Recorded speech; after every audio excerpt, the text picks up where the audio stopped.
Assalamualaikum warahmatullahi wabarakatuh. Perkenalkan, nama saya Andi Ginasti. Saya dari Prodi Pendidikan Pancasila dan Kewarganegaraan dengan NIM 20052003. Di sini saya ingin membahas mengenai beberapa pengertian penting dari ilmu politik, aspek-aspek ilmu politik, konsep ilmu politik, hingga isu-isu politik yang sedang hangat diperbincangkan di tahun 2020 ini. Untuk lebih lanjutnya, silakan simak video saya berikut ini. Pengertian ilmu politik. Ilmu politik adalah cabang ilmu sosial yang membahas mengenai teori dan praktik politik serta gambaran dan analisis mengenai sistem politik dan perilaku politik. Ilmu politik mempelajari mengenai alokasi dan transfer kekuasaan dalam pembuatan keputusan, peran dan sistem pemerintahan yang termasuk dalam pemerintah dan organisasi internasional, perilaku politik dan kebijakan publik.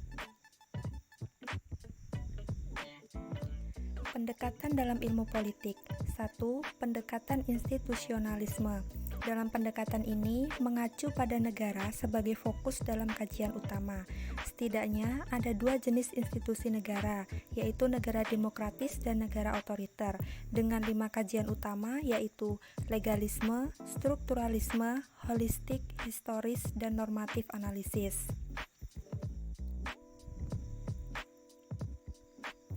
2. Pendekatan perilaku dan pilihan rasional. Pemikiran pokok pada pendekatan ini adalah tidak ada manfaatnya membahas lembaga-lembaga formal sebab pembahasan itu tidak bermanfaat untuk memberikan informasi tentang proses politik. Kedua pendekatan tersebut mempunyai fokus utama yang sama yaitu individu atau manusia. 3. Pendekatan kelembagaan baru. Pendekatan ini merupakan visi yang meliputi beberapa pendekatan seperti ekonomi serta sosiologi. Perbedaan dengan pendekatan institusionalisme yaitu dalam melihat institusi negara. Kelembagaan baru dipicu oleh perilaku yang melihat politik dan kebijakan publik sebagai hasil dari perilaku kelompok besar atau massa.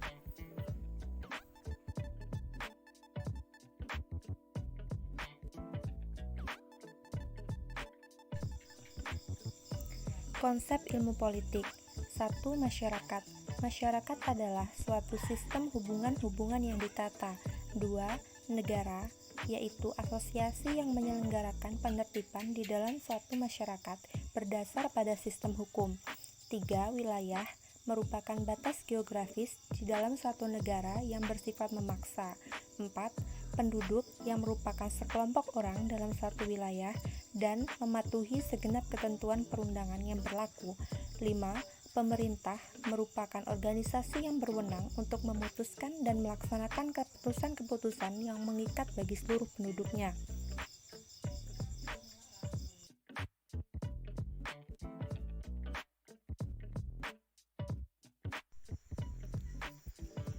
Teori politik zaman klasik. 1. Teori politik Socrates. Socrates memiliki kepribadian sebagai seorang teoritikus politik yang berupaya jujur, adil, dan rasional dalam hidup kemasyarakatan dan mengembangkan teori politik yang radikal. 2.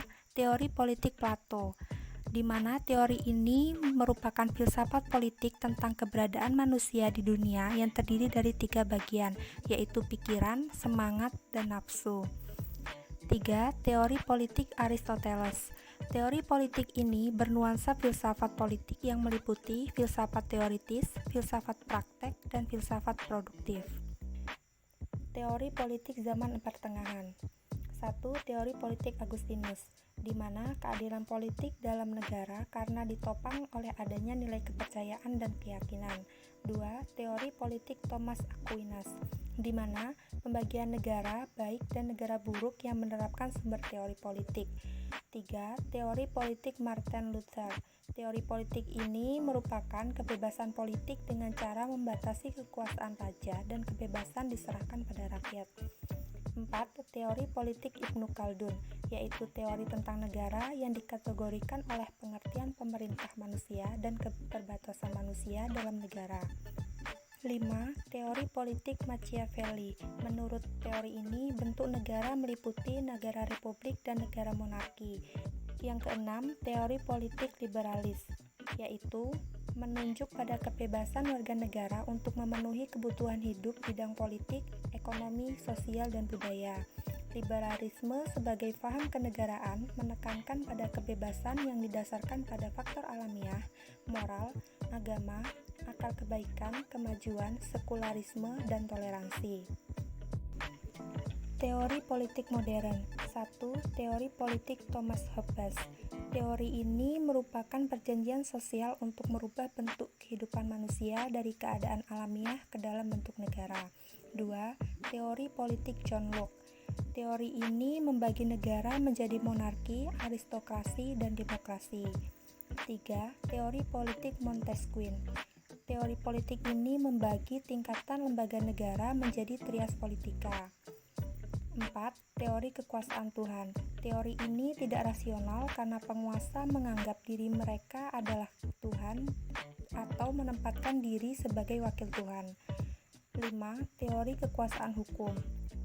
Teori ini yang dominan mengutarakan kegiatan-kegiatan penguasa yang harus berdasarkan hukum. 6. Teori kekuasaan negara. Teori ini meliputi sifat memaksa dari kekuasaan yang sekarang disebut legislatif. 8. Teori politik demokrasi. Demokrasi politik merupakan negara dalam masa transisi, bertugas menjamin perkembangan negara ke arah sosialisme. 9. Teori politik kedaulatan. Teori ini pada umumnya menekankan pada kekuasaan sebagai suatu tandingan atau perimbangan terhadap kekuasaan penguasa atau kekuasaan tunggal. 10. Teori kedaulatan intern dan ekstern. Kedaulatan intern yang memperlihatkan batas lingkup kekuasaan negara yang berbentuk fisik. Kedaulatan ekstern yang dominan menunjukkan pada kebebasan negara dan kekuasaan-kekuasaan negara. 11. Teori kedaulatan de facto dan de jure. Teori kedaulatan ini menunjuk pada pelaksanaan kekuasaan yang nyata dalam suatu masyarakat merdeka atau telah memiliki independen. Aspek ilmu politik. 1. Negara merupakan suatu organisasi dalam suatu wilayah yang memiliki kekuasaan tertinggi yang sah. 2. Kekuasaan adalah kemampuan seseorang mempengaruhi tingkah laku seseorang lain sesuai keinginan pelaku. 3. Pengambilan keputusan dan kebijakan publik sebagai konsep ilmu politik yang melibatkan keputusan yang diambil secara kolektif dan mengikat warga masyarakat. Isu politik. Isu politik adalah berita atau masalah politik yang sedang hangat diperbincangkan. Contoh isu politik dunia yaitu Joe Biden menangi pemilu AS mengalahkan Donald Trump. Joe Biden memenangkan pemilihan Presiden Amerika Serikat mengalahkan pertahanan Donald Trump pada Sabtu 7 November 2020 jelang siang waktu setempat. Dengan demikian, politikus dari Partai Demokrat ini akan menjadi Presiden ke-46 Amerika Serikat. Dilaporkan CNN, Biden, mantan wakil presiden era Barack Obama, menang setelah mendapatkan 20 suara tambahan dari Pennsylvania. Suara elektoralnya terkumpul sebanyak 273, sedangkan Trump yaitu 214. Biden maju bersama Kamala Harris.